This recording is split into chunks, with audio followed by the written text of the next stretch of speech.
Vamos al capítulo 1 de Santiago, y una de las maneras que hay muchas, como sabéis, hay muchas maneras de estudiar la palabra de Dios. Podemos estudiar un libro, por ejemplo, como hicimos en Efesios, en Gálatas. Podemos estudiar un libro capítulo por capítulo. Podemos estudiar un libro por porciones. Ahí, por ejemplo, en las porciones que aparecen, que están puestas por los hombres, pero que de alguna forma nos ayudan también. Podemos, por ejemplo, el capítulo de Santiago, pues del 1 al 11, y la semana que viene del 12 al 18, por porciones, ¿no? Que la misma palabra te va, el mismo, digamos, estudio, o lo que se ponen los hombres, la misma división te puede ayudar. Se puede estudiar por, digamos, también por algún tema concreto. Por ejemplo, podemos coger el libro de Efesios y solamente estudiar, en el libro de Efesios, estudiar acerca de la Iglesia. Efesios es un libro que habla muchísimo acerca de la Iglesia o el Espíritu Santo.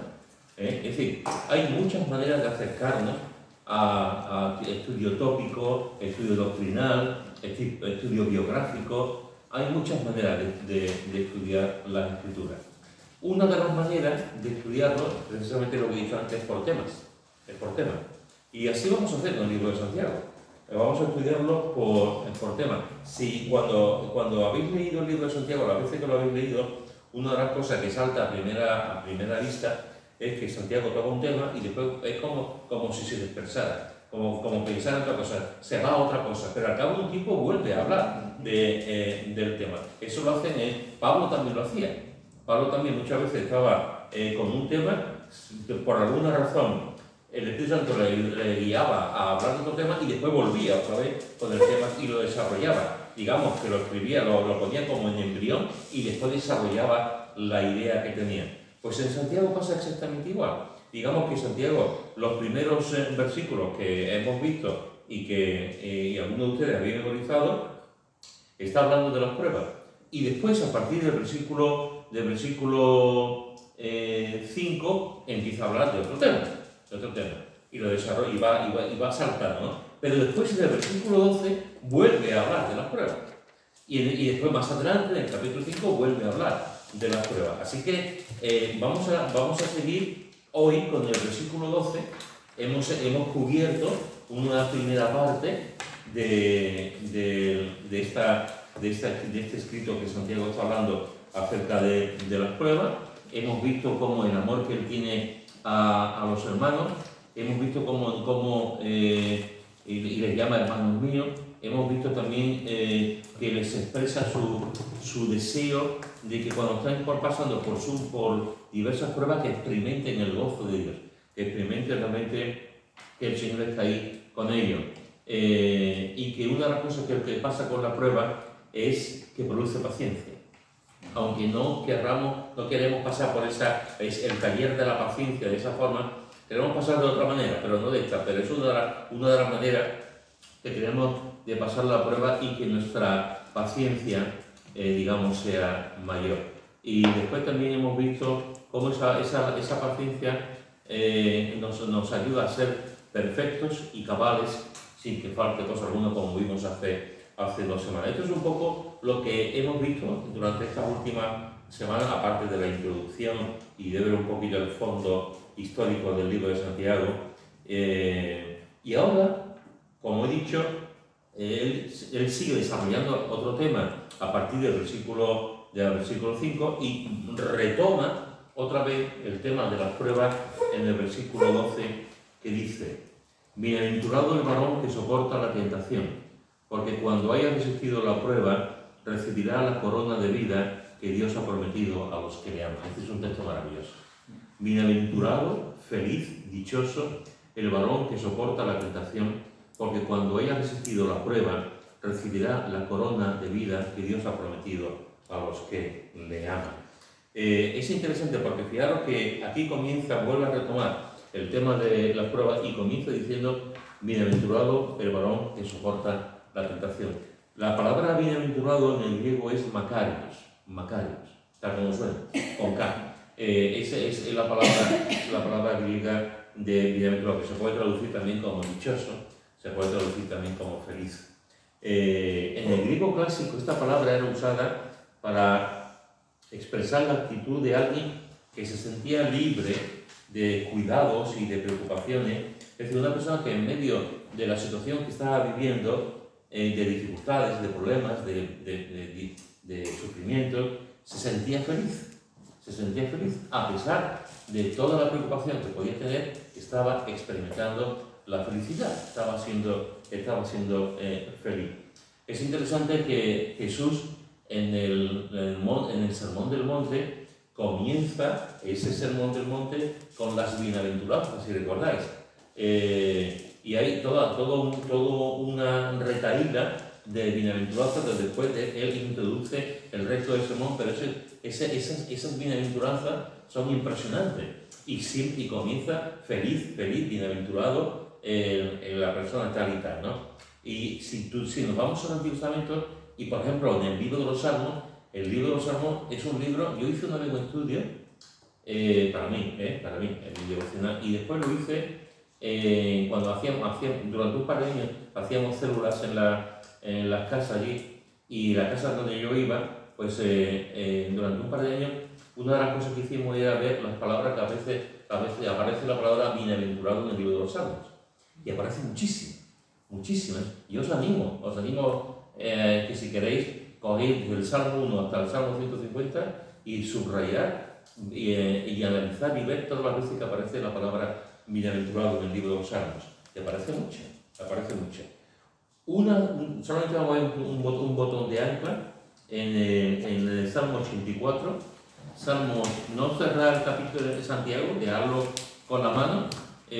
Salmo 84. Y mirad lo que dice el versículo, Salmo 84, versículo 4, el 5 y el 12. 4, 5 y el 12. ¿Quién lo quiere ver? Bienaventurados los que habitan en tu casa, perpetuamente te alabarán. Bienaventurado el hombre que tiene en ti su fuerza, en cuyo corazón están tus caminos. ¿El 12? Sí. Jehová de los ejércitos, dichoso el hombre que en ti confía. Fijaros que en un salmo que tiene 12 versículos, en 3 ocasiones se habla de la bienaventuranza, de la persona bienaventurada. Versículo 4, bienaventurado. Versículo 5, bienaventurado. Versículo 12, dichoso.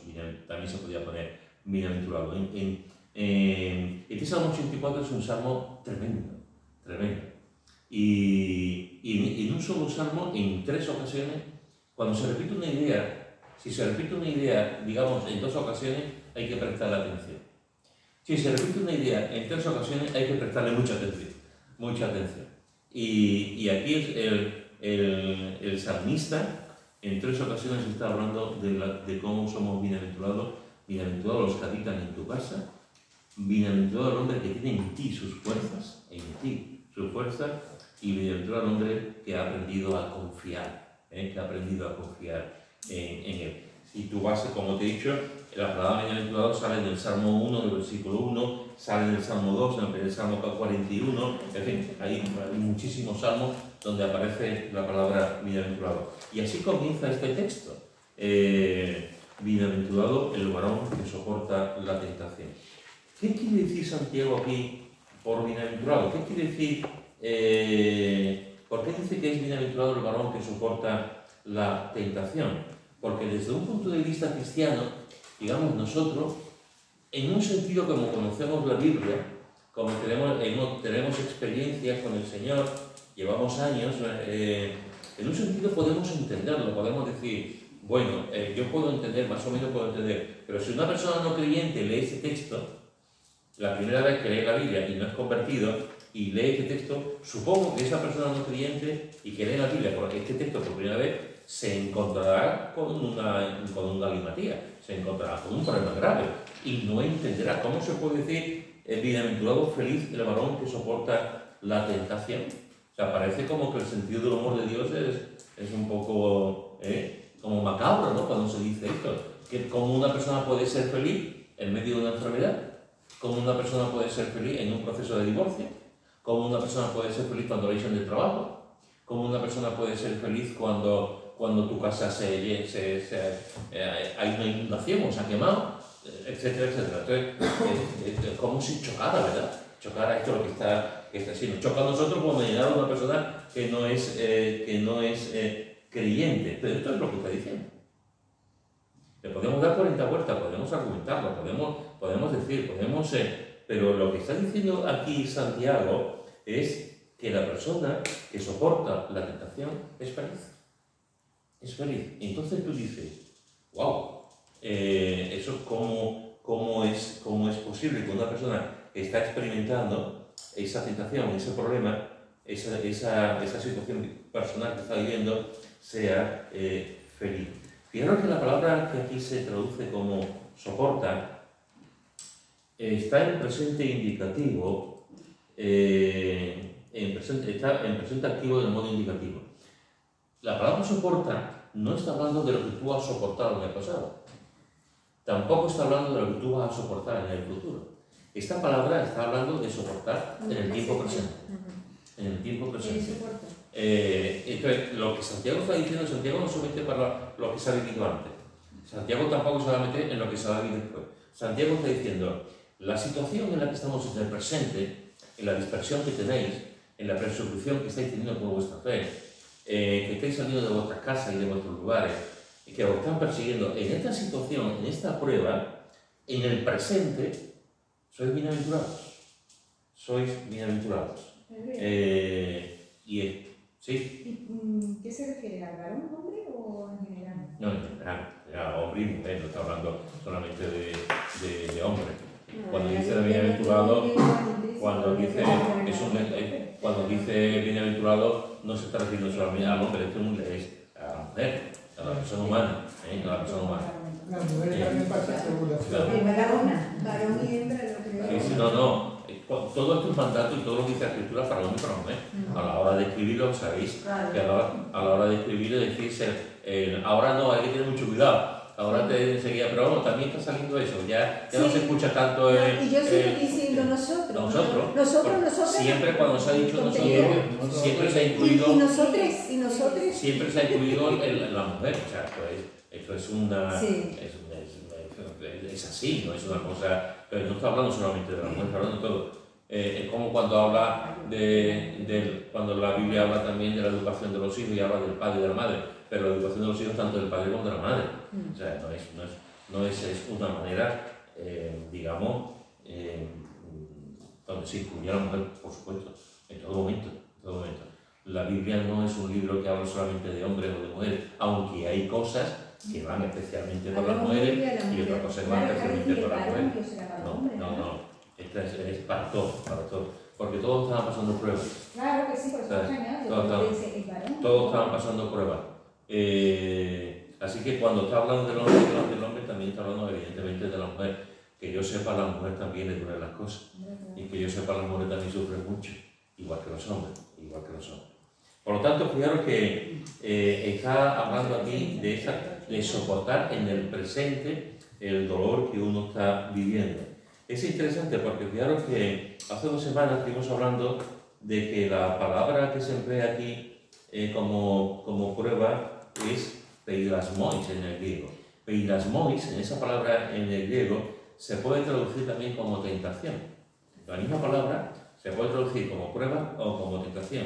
Y el contexto en el que esté escrito así nos dirá si es una prueba o es una tentación.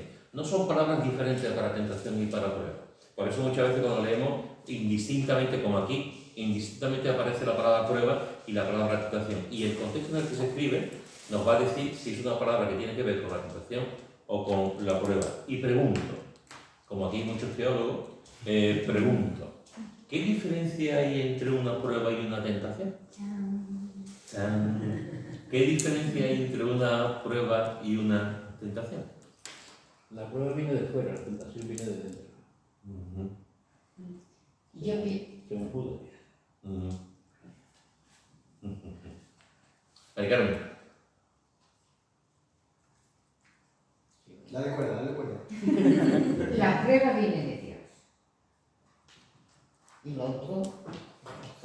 Pero mejor no se puede decir. Mejor no se puede decir. Muy bien, un día. Esta noche duerme bien. Muy bien. La prueba viene de Dios y la tentación viene del hombre, o del diablo, o de la carne. Pero no viene de Dios. Muy bien. Efectivamente. La prueba, aunque nos cueste asumirlo, aunque nos cueste, sí, le pasó a Job, le pasó a José, le pasó a David, nos pasa a cualquiera de nosotros. La prueba viene de Dios, sí. Y la prueba viene de Dios, y lo vamos a ir viendo también. La prueba viene de Dios porque es una especie de examen en la que Dios nos prueba. Y la tentación no. La tentación es el paso anterior al pecado. Viene una tentación y dependiendo de cómo tú vayas a enfrentar esa tentación que viene o bien por los ojos, o bien por los oídos, o bien casi siempre viene del exterior. El diablo vino a Adán y Eva desde el exterior y le dijo. Entonces, normalmente cuando viene una prueba es un Dios que nos está examinando.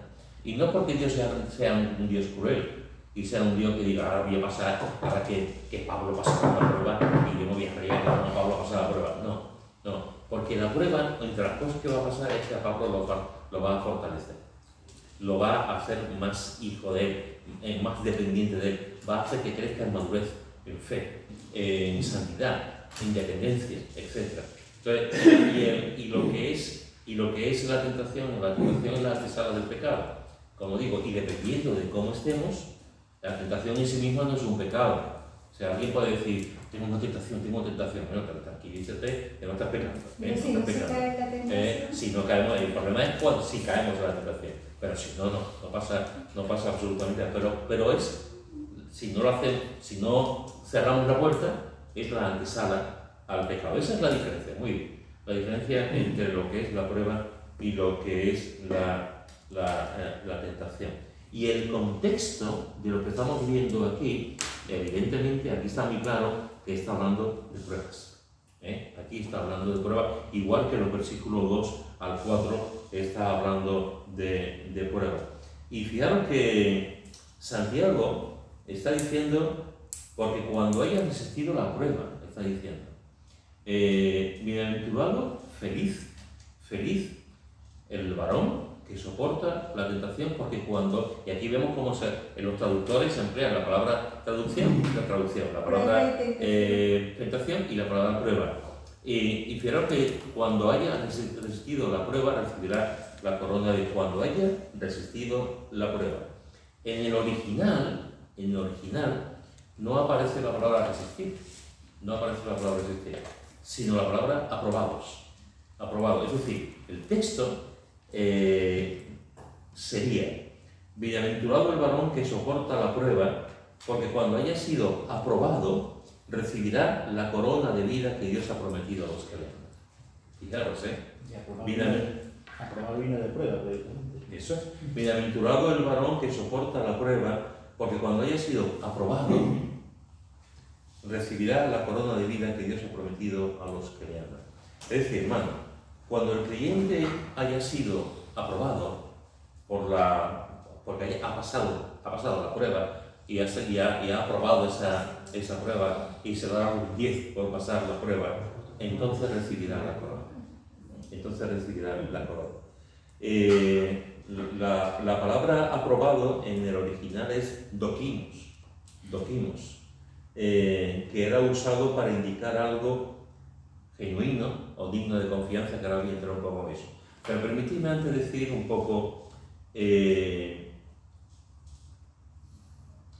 hace 2 semanas, si recordáis lo que tuvisteis presente, hace 2 semanas estuvimos hablando, y algunos de vosotros comentasteis experiencia de prueba, y fue una tarde preciosa, una tarde muy bendecida. A veces nos cuesta trabajar, o sea, decir públicamente las situaciones que vivimos, las pruebas que vivimos. Algunos de vosotros hace 2 semanas fue la primera vez en su vida que comentó que había pasado por una prueba. Una experiencia normal en la vida de aquellos que pasan por pruebas, y si hay alguien aquí que lo haya pasado diferente, que me lo desmienta, pero una experiencia normal de alguien que ha pasado por una prueba es que se acerca más a Dios. Se agarran más a él. Se agarra más a él. Se agarra más a él. Esa es una prueba, tú hablas con personas que han pasado por una enfermedad y te dirán, en la enfermedad yo me agarré al Señor más que en toda mi vida. Y muchos incluso te dicen, dentro de la situación que vivieron, te pueden decir, yo no quiero vivirlo, otra vez, esa prueba. Pero si tuviera que vivirlo, lo viviré otra vez porque ha sido el momento en el que yo más me he agarrado, más feliz he sido con el Señor. Fijaros, hay gente que cuando están viviendo una situación de problemas en la familia, un proceso mal con la esposa, con el esposo, una situación en el trabajo, algo en la iglesia, complejos, traumas, dificultades, cuando pasan ese tipo de un malentendido, cuando eres objeto de una crítica, de una murmuración, cuando estás pasando por un momento mal, en esas situaciones te agarras a Dios. Te agarras, pero te agarras. De una manera que antes no lo hacía. Por eso está diciendo aquí, de esta forma, cuando hayáis sido aprobados, no dice que no vayamos a pasar por la prueba, vamos a pasar por la prueba.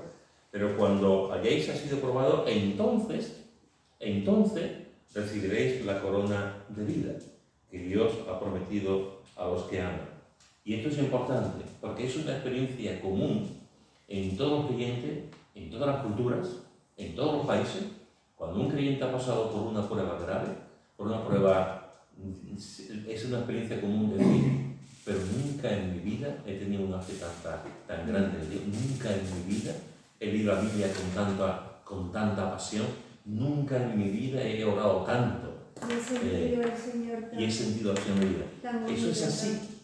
Eso es así. Por eso muchas veces, desde el punto de vista de la persona incrédula, puede decir que esto es un poco cruel, esto es muy duro, una persona. Pero el creyente que ha pasado por una prueba, que se lo pregunten a José, que se lo pregunten a Job, que se lo pregunten a Jesús.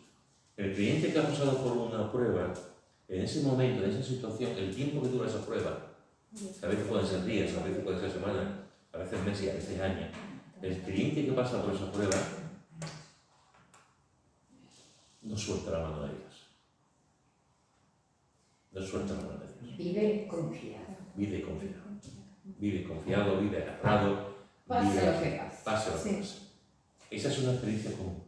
Eso es maravilloso. Sí, sí. Eso hay que vivirlo. Eso hay que vivirlo. Cuando se esté pasando por una prueba dura, que te duele en tu corazón, Fernanda me decía paciencia, porque este es el colmo de la paciencia. Y vamos a ver qué pasa. Y yo he visto cosas tan grandes en mi vida que de verdad, hay una pistola aquí. Jesucristo, amén, Jesucristo es Dios. No lo puedo retirar de él. Es algo. Yo no le pido al Señor que me dé prueba, No. Yo le digo que me dé de todo, menos prueba. Ya lo dice la oración, ¿no? No nos traigas pruebas y líbranos del mal. Líbranos del mal. Bueno, esa es una traducción. Realmente la traducción dice no nos traigas pruebas, porque Dios no tienta a nadie. Entonces no nos traigas pruebas. Como dice, no nos dejes caer en la tentación. No nos dejes caer en la tentación. De todas maneras, si hay un creyente que le diga al Señor, Señor, mándame prueba, a ese creyente le faltan otros niños.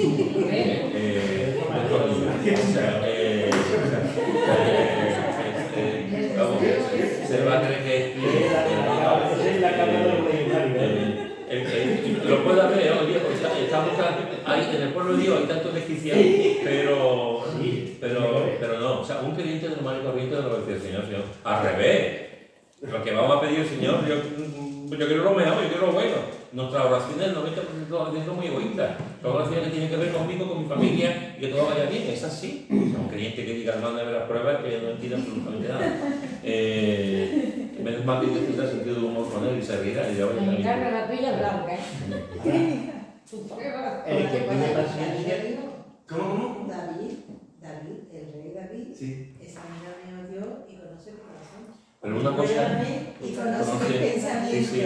y ve si hay en mí camino de perversidad. Ay, Sí, sí. Y Y cuando, guiarme de camino eterno, y eso es muy fuerte. y cuando oramos pidiendo paciencia, estamos pidiendo pruebas, ¿eh? Ojo. Sí, sí.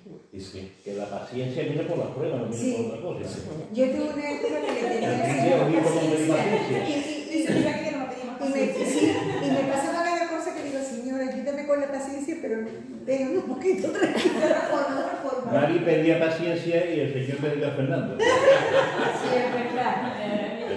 Sí, sí. No, pero es verdad que hay situaciones como la de David. Hay situaciones, pero claro, David hay un momento en su vida, pruébame, conoce mi corazón, pues, examíname, pero también era un hombre que en ese momento estaba haciendo cosas que no eran las adecuadas. Entonces, pero un creyente, digamos, que vive una vida normal y tal, a no ser que tenga una dependencia, una espiritualidad, una intimidad con Dios, que uno puede decir, Señor, ayúdame a meditar en mí, ayúdame a reflexionar, ayúdame a examinarme, pero ayúdame y incluso se puede decir, ayúdame a pasar la prueba, pero me mandes una prueba. ¿Tú has leído a la Teresa de Jesús y a Fray de León? ¿En qué momento piden pruebas? No piden pruebas, y son los místicos, ¿eh? ¿No? Ya. Estaban ya rascando la sangre. Incluso Jesús dijo, pasa de mí esta copa. Claro. Tú la pregunta la tienes obvia. Sí, sí. Pues claro. Así que fijaros que cuando el creyente haya pasado la prueba, entonces recibirá la corona. Entonces. Y como digo, la palabra aprobado en el griego es dokinos. Y es una palabra, como he dicho, que significa algo genuino, algo digno de confianza. Y ahora que dice en Hechos capítulo 2, versículo 22. Hechos capítulo 2, versículo 22. La primera parte dice: varones israelitas, oí estas palabras. Jesús Nazareno, varón aprobado por Dios. Me encanta. Me encanta. Jesús Nazareno, varón aprobado por Dios. Jesús estuvo aprobado en todo. En todo. En Jesús no se pudo ver ningún fallo, ningún pecado, ninguna mancha. Jesús fue probado en todo y aprobó. Se sabía muy bien leer. Exacto, lo que sabía. Y aprobó. Así que fijaros que esta es la palabra doquimo, varón. Doquimo, varón aprobado por Dios. Segundo Timoteo capítulo 2, versículo 15. ¿Quién lo tiene? Segunda de Timoteo capítulo 2, versículo 15. Procura con diligencia presentarte a Dios aprobado, como obrero que no tiene de qué avergonzarse, que usa bien la palabra de verdad. Muy bien. Otra vez encontramos aquí palabra. Procura con diligencia presentarte a Dios doquimo. Aprobado. Aprobado. ¿En qué tenemos que ser aprobados aquí? Según este texto, ¿en qué tenemos que ser aprobados? ¿En qué tiene que ser aprobado Timoteo? Como un obrero que no tiene que No avergonzarse, obedecer a Dios. que usa bien la palabra, como un obrero, bueno. Como obrero que no tiene de qué avergonzarse, que usa bien la palabra de Dios. Que usa bien la palabra de Dios, que usa bien la palabra de verdad. Ahí debería ser aprobado. Es decir, un obrero de Dios tiene que ser aprobado en el uso de la palabra, en el uso de la escritura, de la verdad. Un obrero de Dios, una persona que enseña la palabra, no puede ir de otra manera. No puede ir, tiene que enseñar la verdad. Y en ese sentido Dios lo aprobará. Lo aprobará si en su ministerio, en su enseñanza, está realmente diciendo la verdad. Pero algunos nos dicen la del rey y vive mejor que nadie. Bueno, Qué eso pena, de ¿eh? nadie es comentario. Eso es algo que pertenece al terreno de lo misterioso en cuanto a la providencia de Dios, de Dios. El Salmo 73 habla del camino del malo. del camino de los malos, y como muchas veces los malos viven mejor que los justos. Sí, pero hasta cuando entré en la casa de Dios me di cuenta que eran como deslizadero que caían. Esto es una... Abacú habla en su primer capítulo de por qué los justos y los malos son mejores, viven mejor que los justos y tal. Eso es algo que está ahí, y a Proverbios también nos habla del tema. Es verdad, hay gente que son muy malos y tú dices, vaya pedazo de chale que tiene, vaya pedazo de casa que tiene, vaya esto, y son más malos que la Mira, vida. pero yo me refiero en la iglesia. Sí, bien. En la iglesia que yo, es que le dice, pero lo que estás diciendo, eso donde lo has leído tú. Sí, sí. En su Biblia. Es verdad. Tiene apuntado cosas, ¿verdad? Lo enseñan. Sí, sí. Y están ahí enseñando el ministerio de enseñanza. Yo la cogía de los pelos, fuera de aquí. Pues sí, es verdad. Hombre, por favor. Damos tiempo, sí. No he tenido paciencia porque me he largado yo. No, y por eso no tiene paciencia, porque no lo dejo. Pero aquí la ya tiene. Aquí como nadie, todos van a la palabra. Vamos a Romanos 16, versículo 10. Mira qué texto tan hermoso, tan breve y tan profundo. Romanos, capítulo 16, versículo 10. ¿Quién lo tiene?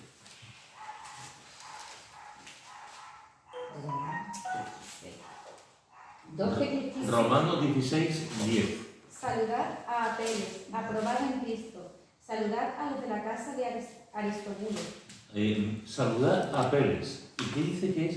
¿Qué dice que estaba haciendo Apeles?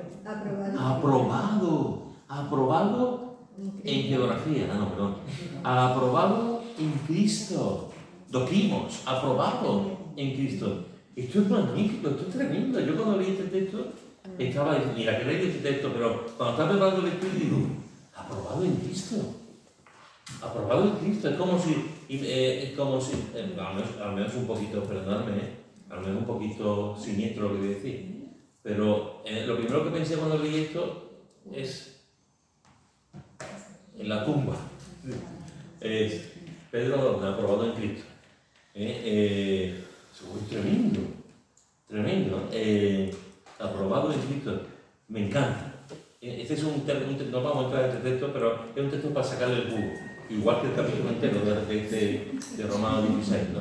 Aprobado en Cristo. Y aquí nos está hablando de la importancia de vivir en Cristo, para Cristo, y consumir nuestra vida, como decía Pablo también, en Cristo. Aprobado en Cristo. Así que fijaros que Jesús era aprobado. Vemos también que tenemos que ser aprobados en la palabra, que Apeles era aprobado en la mejor asignatura, en Cristo. Y mira lo que dice en 1 Corintios, capítulo 11, 1 Corintios, capítulo 11, versículos 17 al 19. 1 Corintios, capítulo 11, y lo tenga lo puede ver. Capítulo 11, versículos 17 al 19. Solo la comunión. Pero al anunciar esto que sigue, no os alabo porque no os congregáis para lo mejor, sino para lo peor. Pues en primer lugar, cuando me reunís como iglesia, oigo que hay entre vosotros divisiones y en parte lo creo. Porque es preciso que entre vosotros haya disensiones, para que se haga manifiesto entre vosotros lo que son aprobados. Muy bien. Para que se haga manifiesto lo que son doctrinas, lo que son aprobados. Antes Maricarmen estaba hablando de situaciones que ocurren en las iglesias y a veces incluso esas situaciones nos hacen que no tengamos que ir. ¿Por qué? ¿Qué os parece este texto? ¿Por qué a veces ocurren estas cosas? El mismo texto lo dice. Para que se vean los que son de Cristo y los que no son. Pienso yo que es así. Pues sí, los que se queden son de Cristo, los que nos vamos son los demonios. Sí, según otras iglesias sí, de verdad. No, pero yo creo que no es que se vayan a otra iglesia, yo creo que se van al mundo, ¿no? Me imagino cuando aquí te dice que cuando haya entre vosotros disensiones, peleas, ¿no? Me imagino que se hagan manifiesto entre vosotros que son aprobados, que son de verdad cristianos, ¿no? Esto no solamente es una enseñanza de aquí, en otro momento del que también se enseña que el juicio comenzará con la casa de Dios. Y cosas así. Sí, es verdad que lo que dice Maricarmen, perdona Pedro, que cuando se va alguien de la iglesia, bueno, nosotros cuando nos fuimos te dicen, se fueron de nosotros porque no eran de nosotros, Sí. porque si hubiesen sido de nosotros hubiesen permanecido con nosotros. Exacto. Esa frase es típica Y de, aquí- porque la han dicho muchas Y veces cuando dijeron salió alguien. la verdad. Sí, claro, no era Porque de no ellos. erais de ellos. No éramos de ellos, está claro. O sea, si yo me voy de una iglesia que no es de Cristo, yo me voy porque soy de Cristo. No me quedo allí porque soy de ellos. Y más sin habiendo hecho nada malo. Porque si tú dices te están acusando por algo malo, pero si tú eres una persona que lo que está estudiando la palabra está, pero hay cosas que tú Pero ves. aquí en este versículo, en el 19, dice, para que se haga manifiesto entre vosotros los que son aprobados. ¿No? en esa disensión, en esos diálogos, por llamarlo de alguna manera, de decir otras cosas, pues están los que Aprueban ellos mismos. los que se aprueban ellos mismos y están los que aprueban, lo que se aprueba, lo que el Señor los aprueba. Sí, sí, esa es la clave. Entonces, Esa es la clave. ese es el tema. Sí, sí. Cuando resulta de que hay diferencia entre unos y otros, pues lo normal es que son las divisiones, no otra cosa, porque nadie da su brazo a torcer. Mm. El que cree en Cristo porque cree en Cristo, no tiene por qué dar brazo a torcer. Pero el que no, tampoco lo da. Sí, sí. Sí. Es interesante porque fijaros que aquí en el contexto en cuanto a la Santa Cena, pero fijaros que dice que es preciso. A nadie nos gusta pasar por una prueba de ese tipo. Y aquí a nadie le gusta pasar por una situación en la iglesia que es terrible, terrible. Pero fijaros que está diciendo es preciso. Es preciso. Es necesario. Es necesario. Porque hay ovejas y hay cabritos. Sí. Y hay trigo y hay cizañas. Sí, pero claro, que este versículo da a entender a muchos que se han quedado en la iglesia que son los aprobados. Y los que no hemos ido no somos aprobados. por Dios. Sí, pero no. Pero es que lo que pasa es que los que se van es porque le hacen el boicot. Pero nada, me voy o me quedo. Es que dentro de la iglesia es preciso que haya eso, Sí. porque así Claro. se ve Los que quiénes de verdad son de Cristo. Esta versión dice Chari genuino. Se ve quién es genuino. efectivamente. Quién es el ¿Quién? Ahí va. Pero genuino para que para permanecer en la iglesia o para irse Pero no Pero es que concepto no íntegro. Aquí es- no hay concepto íntegro. Exactamente. No es ser genuino. Cuando Pero lo que te quiero decir es que al final se van porque hay una comida, todos comen juntos y este yo dos palomitas y Aquí no pretende ir a quedarse. No, es ser genuino. Si nos enfocamos ahí, vamos. Aquí es No. cuestión de el que tiene que aprobar es Dios. Entonces uno tiene que hacer lo correcto delante de Dios. Lo correcto en muchas ocasiones es quedarnos en la iglesia. Y vamos a probar porque es lo correcto. En otras ocasiones no. En otras ocasiones lo correcto, antes de dejarme contaminar por el pecado, lo correcto delante de Dios es marcharnos y esperar la aprobación de Dios. Si los demás dicen no te has ido y no eres de nosotros, pues como muy bien ha dicho Fernando, efectivamente no soy de vosotros, Pero que también, porque soy de Dios, soy de Cristo. pero que también es que dentro de la iglesia se va a ver quién es verdaderamente de Cristo, quién es. Sí, sí, que los que se Es lo quedan que dice- o los que se van, es que da Pero igual. es que que no es lo que se quedan. dentro de una misma iglesia, Sí. tú vas a saber identificar quién no es de Dios, si es de ti. O sea, pero si no de Cristo. y tú estás en comunión con los que verdaderamente están en comunión porque es genuino. Sí, sí. Pero tú sabes que hay otras personas que no, pero están ahí. Sí. Es como el tema, un creyente maduro, un creyente sabe que en la iglesia hay creyentes espirituales y que hay creyentes carnales, y los dos conviven. Pero tú sabes quién es espiritual y tú sabes quién es carnal. Lo sabes. Entonces, en este sentido, digamos, cuando pasa una situación así, pues se ve. Y lo más importante, hermanos y hermanas, es la aprobación de Dios. La aprobación de hacer realmente lo correcto. Y es verdad que vamos a que la iglesia pasan ese tipo de pruebas. Ninguno queremos pasar por ese tipo de situaciones, pero pasamos.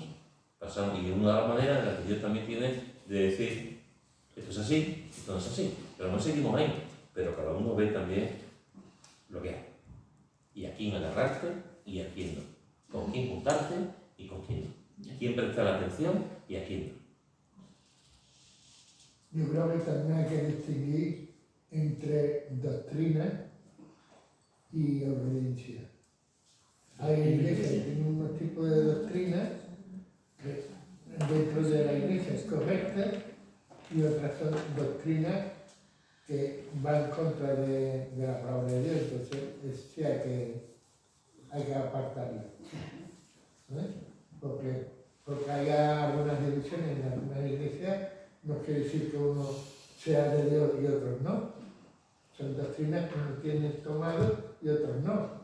Y entonces ahí yo no digo que uno no sea creyente y otros sí. ni los que se crean son, ni los que se van no son. O sea, una cosa son, hay divisiones en la iglesia por doctrina, sí. Sí. Hay divisiones en la iglesia por doctrina, sí. Antes más, Sí, sí. Antes mucho más. Eh, Hoy día es no, más no. el hombre, Sí, sí. el orgullo del hombre que no. tiene más. Pero antes sí, en Sí, la antigua ahí. iglesia, la cuna, Sí, la sí. iglesia. Y además y no solamente por nimiedades, por tonterías. O sea, hay iglesias que se dividían Por porque milenialista, eso es, que si anticristo, que si esto, que si lo otro, que si somos elegidos, que si no somos elegidos. Bueno, que si el pan tenía que ser un trozo de pan y no un trocito de pan, que sí, si levadura por levadura, o sea, es verdad, ¿eh? Y se puede ver, pero digamos que ahí tú dices, bueno, yo no lo veo como tú, y aquí la cosa es, yo no lo veo como tú, pero me voy bien. Nos vamos bien y somos hermanos, no vemos las cosas, podemos andar andando juntos si no estuvieran de acuerdo, no estamos de acuerdo en muchas cosas, ¿vale?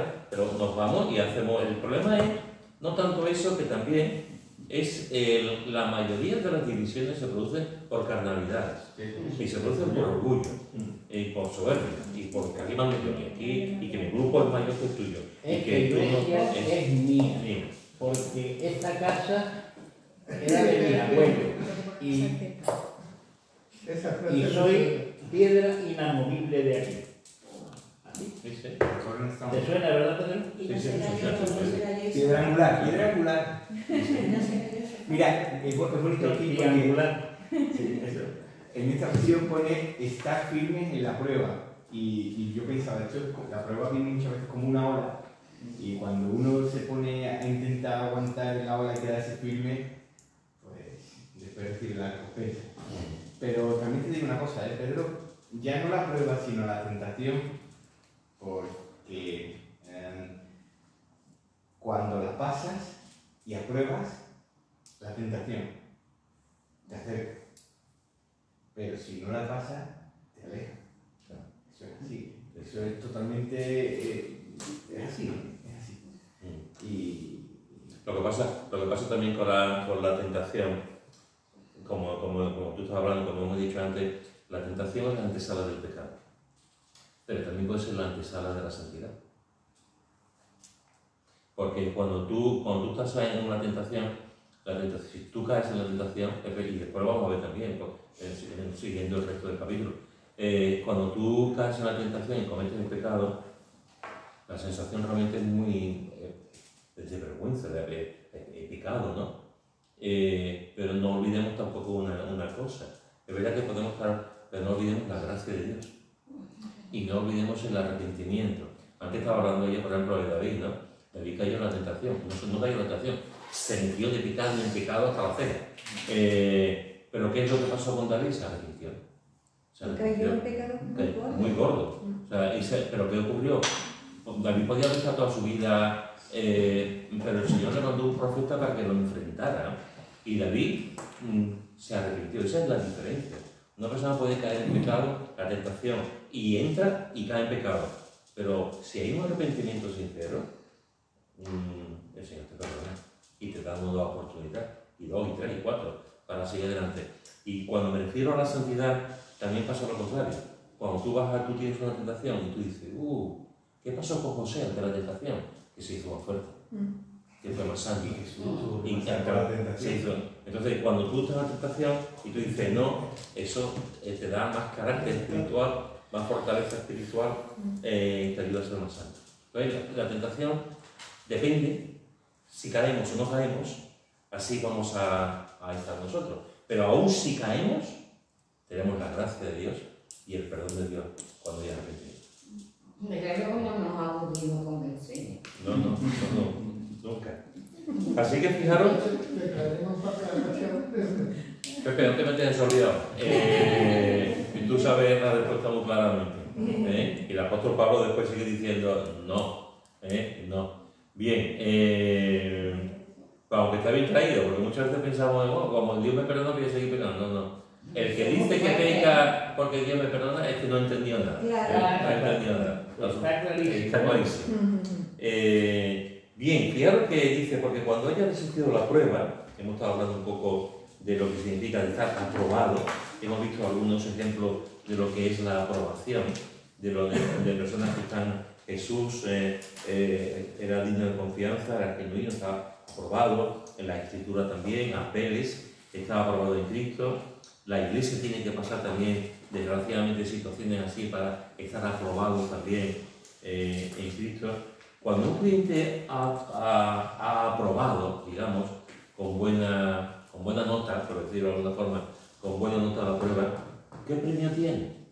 La corona de vida. La corona de vida. La corona de vida. Mirad lo que dice en Apocalipsis capítulo 2. Apocalipsis capítulo 2, versículo 9 y 10. Apocalipsis capítulo 2, versículos 9 y 10.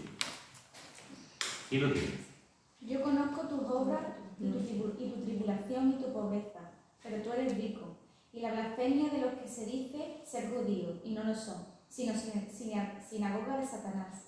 No temas en nada lo que vas a padecer. He aquí, el diablo echará a algunos de vosotros en la cárcel, para que seáis probados y tendréis tribulación por 10 días. Sed fiel hasta la muerte, y yo te daré la corona de la vida. Aquí aparece otra vez la corona de la vida. Aparece aquí en Santiago y aparece aquí en Apocalipsis, en este caso el mensaje de la iglesia de vida, la corona de la vida. ¿En qué contexto aparece en Apocalipsis la corona de la vida? ¿En el cielo? No, aquí no está hablando del cielo, está hablando de la iglesia terrenal. En la tribulación. Eso es el mismo contexto. O sea, estas dos veces que aparece la palabra de la corona en el contexto de la iglesia que en ese momento está, el contexto de la iglesia, aquí no está hablando de la corona de vida para el futuro, del cielo. Sí, pero aquí está hablando de una iglesia, la iglesia de Esmirna, en Turquía, que se está juntando, que le están pasando problemas, que están pasando por tribulaciones, y hay una promesa. Esa promesa a la iglesia es una promesa: sé fiel hasta la muerte y yo te daré la corona de la vida. Pero la corona de la vida será en el cielo, ¿no? Vamos a ir ahora a eso. Pero dentro de lo que es el tema, esa palabra, esa promesa, se da en un contexto de prueba, igual que Santiago. Además, a esta iglesia la alaba al Señor, no le reprocha nada. A otras iglesias le reprocha, pero a esta no. A ninguna no. Fijaros que le dice que él conoce su obra, conoce su tribulación, conoce su pobreza, aunque son ricos. Conoce los enemigos que tienen los judíos y que son sinagogas de Satanás. Y le dice a esta iglesia: no temas en nada lo que vas a padecer. Es decir, es una iglesia que está pasando lo malo, va a pasar mal en lo que va a padecer. He aquí, el diablo echará a algunos de vosotros en la cárcel, para que seáis probados. Prueba. Y tendréis tribulación por 10 días. No va a ser mucha tribulación, 10 días. No significa que sean 10 días literales, pero lo que sí quiere decir es que no va a ser mucha tribulación, pero va a ser muy dura el tiempo que dure la tribulación. Y en ese contexto de prueba, sé fiel hasta la muerte y yo te daré la corona de la vida, igual que aquí, igual que en Santiago. Es decir, lo que la Biblia nos está enseñando de la corona de la vida es que el Señor lo va a dar cuando pasemos el tiempo de la prueba. El tiempo de la prueba. Cuando pasemos aprobados el tiempo de la prueba, nos va a dar la corona de la vida. Ahora bien, en la línea que estaba diciendo Nuria, cuando hablamos de la corona de vida, aquí también estamos haciendo referencia. ¿Vamos a tener una corona literal o qué pensáis? Sí, una corona. ¿Qué pensáis? El Señor En el dice que siguiente- seremos reyes. En el siguiente versículo, en el 11. Yo creo que sí, que vamos a tener una corona. El que tiene oído oiga lo que el Espíritu dice a las iglesias. El que venciere no sufrirá daño de la En la segunda segunda muerte. El que venciere, el que pasa la prueba. Es interesante porque fijaros que cuando vamos a la escritura nos habla, digamos, bueno, esto sería un estudio completo, ¿eh? Sabéis que hay varias coronas que aparecen en la escritura. Hasta ahora. Pero una de las cosas que vemos en la Biblia es que hay, digamos, las coronas normales y corrientes, hay 4 significados para las coronas normales, aparte de esta que estamos hablando, que puede ser un estudio apasionante. Hay 4 significados para las coronas. El primer significado que encontramos en la Biblia para la corona es que había coronas de flores. Había coronas de flores y se usaban en días alegres, en días de boda, en días festivos, etcétera, etcétera. Entonces, en esos días tú te ponías como los antiguos hippies, que ponían coronas en Ibiza, que se ponían sus coronas de flores. Pues en la Biblia había esa fiesta, en los cantares podemos verlo, y en otras partes que se ponían coronas de flores. Otra corona que aparece también en la Escritura son las coronas que se ponían los reyes. Entonces, cuando se ungía al rey, normalmente eran coronas de oro, coronas de oro que se ponían los reyes. Pero también estaba la corona que se ponía alrededor de la frente, que no era de oro, que era como una especie de lino que se ponía en la frente, que no era de oro. También se ponían los reyes. También estaba la corona de laurel. La corona de laurel, que era el premio que se llevaban los deportistas. Los que vencían en el deporte, pues se llevaban, hoy se llama 1 millón de euros, pero aquella época se llama una corona de 6 millones que se van a llevar Ingani. Y después también estaba la corona, normalmente era visto como algo de honor, como algo de dignidad. Una persona que consiguiera una corona era una persona digna, una persona que tenía un honor. Ese es más o menos el significado que tiene la corona en la Escritura, aparte de coronas concretas que la corona de la vida, etcétera, que la palabra de Dios también nos enseña. En esta corona, como bien se ha dicho, se puede interpretar como algo literal. Bien, se puede interpretar así. La mayoría de los comentaristas y estudiosos que yo he podido consultar no coinciden con eso. La mayoría de los estudiosos, de los comentaristas, no se refieren a una corona literal. Se refieren a que le alargue la vida. Se refiere a una vida coronada de favores, a una vida alargada porque ha pasado la prueba, a una dependencia de Dios, como que al haber pasado la prueba, en realidad está lleno de vida. Eso es. Te da como que te da corona, no solamente que te da años de vida, sino que empiezas a vivir de verdad. Después del tiempo ese de la prueba, empiezas a vivir una vida completa en el Señor. Diferente. Con matices que antes no tenía, con sentidos que antes no tenía, con objetivos que antes no tenía. Y te da una vida más dichosa, más feliz, más completa, sin menoscabar que pudiese tener una... cada uno puede pensar en cuanto a si sea una corona literal. De todas formas, si es una corona literal tampoco importa mucho, porque cuando estemos en el cielo, si no lo conoce, vas a tirar los pies de Cristo. Así que vamos a tirar los pies de Cristo, tampoco importa mucho que sea una corona literal. Nadie va a ir por el cielo con la corona de vida y diga, mira, tengo la corona de vida. Es que ya estamos en la vida. Y esa corona de vida la vamos a pedir cordero. Tampoco es. Entonces, la mayoría de los comentarios que yo, y he leído varios, sobre este tema, la mayoría, por no decir prácticamente todo, es lo que estamos hablando. La bendición de la vida. De larga vida. De la realidad. Bendecida. Sí. En el Salmo 103, por ejemplo, Salmo 103, mira lo que dice Salmo 103, versículos 4 y 5. ¿Quién lo tiene? Salmo 103, versículos 4 y 5. El que rescata del hoyo tu vida, el que te corona de favores y misericordias, el que sacia de bien tu boca, de modo que te rejuvenezcas como la regadera. Muy bien, esto es lo que está haciendo referencia. Fijaros que está diciendo, el que sana toda tu dolencia, el que rescata de tu vida, el que te corona de favores y misericordia. Tú no tienes una corona de favores, nadie tiene una corona de favores. Es una manera de ver cómo el Señor muestra su favor, su misericordia hacia ti. ¿Qué pasó con Job cuando aprobó la prueba? Fue coronado con una vida diferente. Bendecida por el Señor. Sí. Así es. Eso es a lo que se refiere. Eso es a lo que se refiere. En el Salmo 21,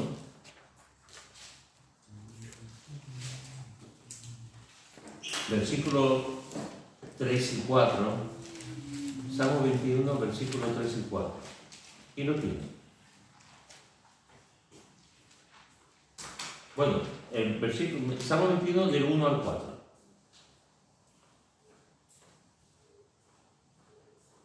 El rey se alegra en tu poder, oh Jehová, y en tu salvación, cómo se goza.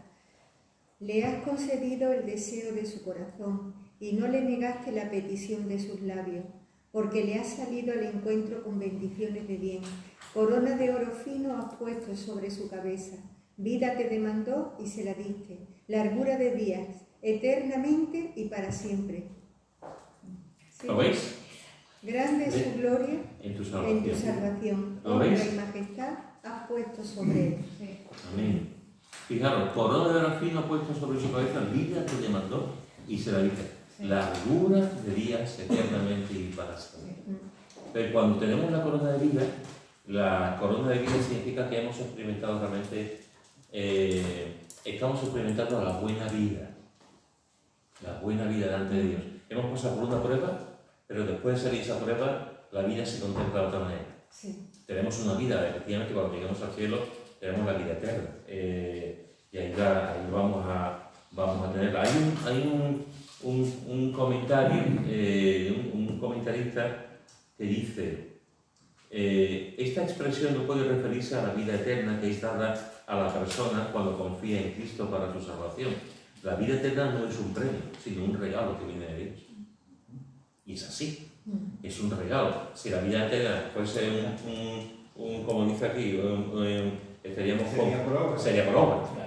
Sería por obra. Pero la vida eterna realmente no es siempre un premio que el Señor nos da cuando creemos en Él. Pero sí es, por supuesto que vamos a tener la vida eterna en el cielo, pero a partir de este momento, cuando creemos, cuando pasamos por la prueba, el Señor nos da la corona de vida. Nos ayuda a vivir, como hemos visto, dichosamente. Y disfrutamos de la vida. Antes lo ha puesto el ejemplo de Job. Job pasó por una prueba terrible, pero aprendió a disfrutar. Después, el Señor le duplicó.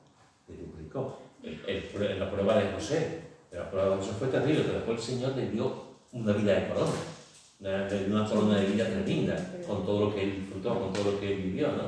Entonces, en este sentido, pues la corona de vida es la plenitud de la vida de Dios, de la bendición de Dios en nuestras vidas, en nosotros. Y después dice que Dios ha prometido a los que le aman.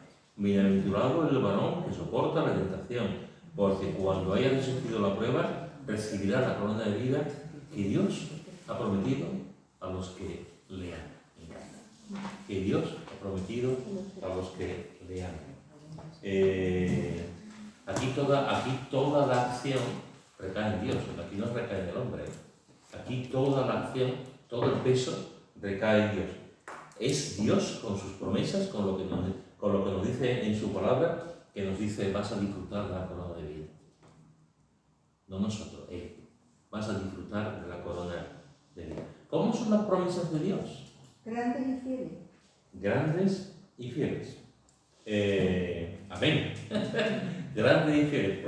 Las promesas de Dios son grandes, son preciosas, son hermosísimas. Es tremendo. Cuando un creyente contempla las promesas de Dios y disfruta de las promesas de Dios, es algo tremendo. Y no solamente son grandes y fieles, o preciosas y grandísimas, como dice Pedro también, sino que las promesas de Dios son siempre, como dice Mari Carmen, muy fieles. Nosotros fallamos, Él nunca falla. Él nunca falla. Mira lo que dice en Hebreos, en el capítulo 10, versículo 23. Hebreos, capítulo 10, versículo 23. ¿Quién lo tiene? Mantengamos firme, sin fluctuar, la profesión de nuestra esperanza, porque fiel es el que prometió. Porque fiel es el que prometió. Capítulo 11 de Hebreos, también, versículo 11.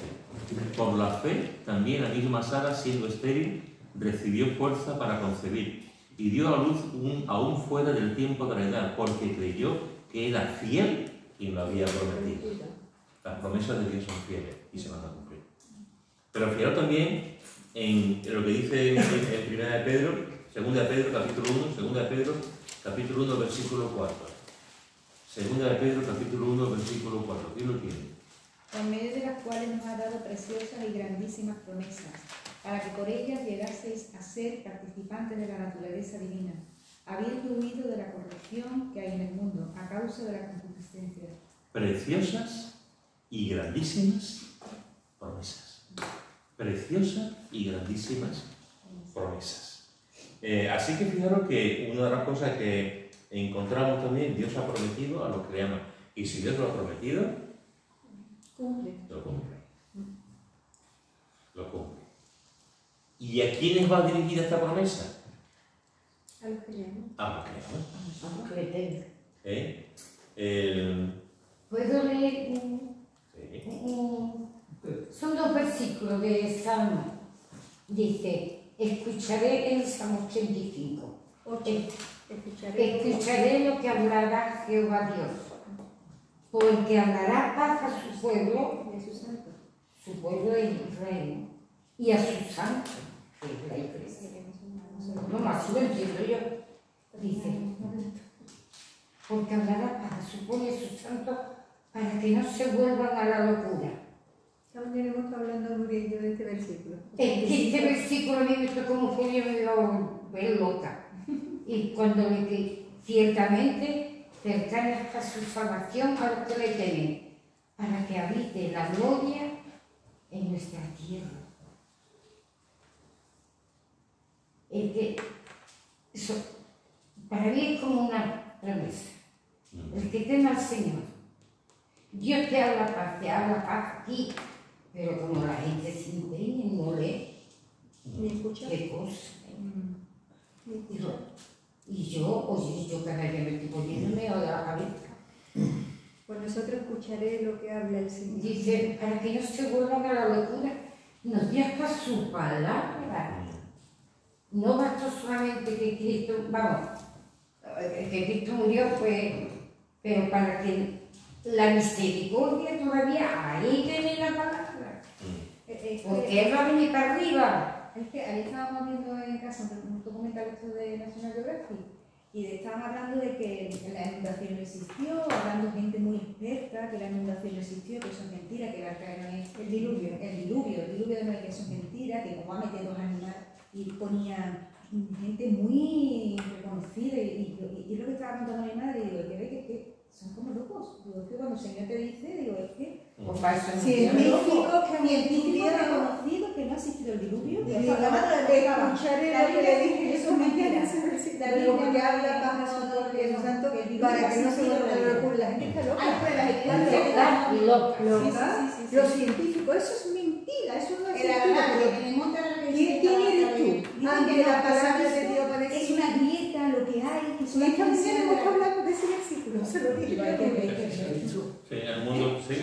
Pero dicen ahora que no es el arca, que son unas grietas de la tierra con las dimensiones esas, por eso dicen que no es el arca. En el monte Ararat, dice Pero de todas formas, eso también, aparte del texto que está diciendo ella, la palabra de Dios también nos lo dice. O sea, la palabra de Romanos capítulo 1 nos lo dice claramente. Veían la gloria de Dios y dejaron la gloria de contemplar la gloria de Dios. Para decir que hubo unas lluvias muy grandes, no un diluvio, unas lluvias muy grandes, es porque chocó un meteorito. Yo sé que me te explicaban unas cosas y digo, que para mí eso es más difícil de creer que lo de la Biblia. Es más difícil creer lo que me estás diciendo. Un meteorito chocó una parte, esa parte tuvo un terremoto porque después vino otro. Y yo digo, para mí eso es más complicado de creer que lo que me dice la Biblia. Digo, que se ponen a hablar en plan... Se envanecieron en su razonamiento. Se volvieron necios. Sí, el Señor lo dice. Así que fijaros, lo tengo cortado, me he hecho... no sé, me he muerto un poquito de sangre. Eso que está falto de defensa. No, se me habrá secado y al hablar... Sí, háblame ahora. Pues, ¿qué? No, un pañuelito en todo caso, porque supongo que será muy desagradable el bebé de sangre. Ahí está la mami, cuidado. Muchas gracias. ¿Tiene un billete? Bueno, es interesante, hermano, ya vamos a terminar, pero vuelvo a decir lo que he dicho antes, lo que contestó María Carmen. ¿A quién va dirigida esta promesa? A los que le aman. Dios ha prometido a los que le aman. a los que le aman. Y siempre es así, siempre es así. Dios ha prometido a los que le aman, Romanos 8:28, todas las cosas ayudan a bien a los que aman a Dios. Conforme al propósito de Dios. Así que fijaros que el texto que hemos leído, estamos meditando, nos dice que tenemos que pasar por una prueba, pero nos dice, bienaventurados, los hombres y las mujeres, los adultos y los niños, bienaventurados las personas que soportan la tentación, porque cuando hayan resistido la prueba, recibirá la corona de vida que Dios ha prometido.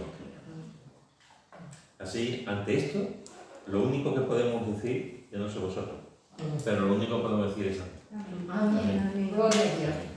amén.